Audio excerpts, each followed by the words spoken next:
Dito, sa bahay.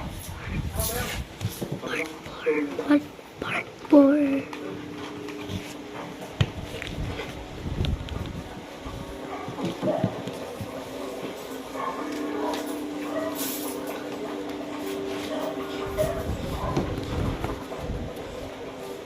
Ano ba yun? Pwede mo ba yun? Ano ba nangyari? Yun yung lalaki yung namimigay ng pera sa Quiapo. Yun ang biniktima ni Paloma. Pero, diba? Sabi ng piniktima nila. Ang bait-bait ng taong yun. Eh bakit kasi dinala niya ka dito?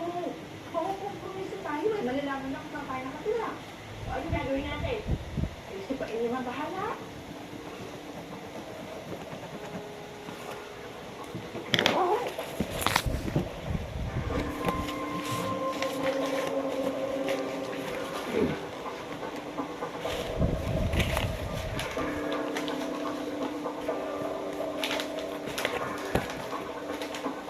Ay, bilisan natin.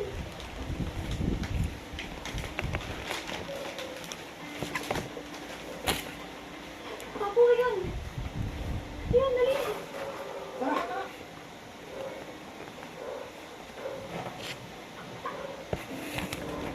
Ayan siya, Papo.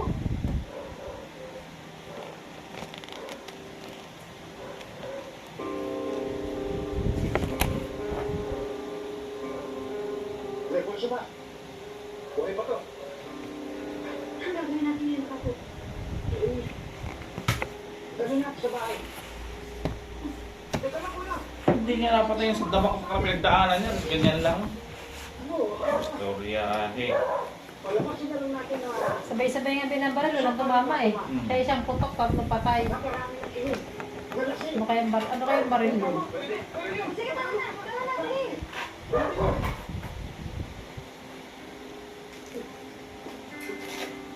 Dali, dali.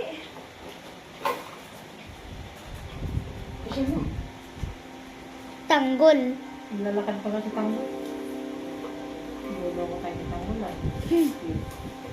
Walang malay, tapos humahakbang. Siyempre, nahawakan siya kaya siya naglalakad. Ma, ikaw naglagay nito? Mama?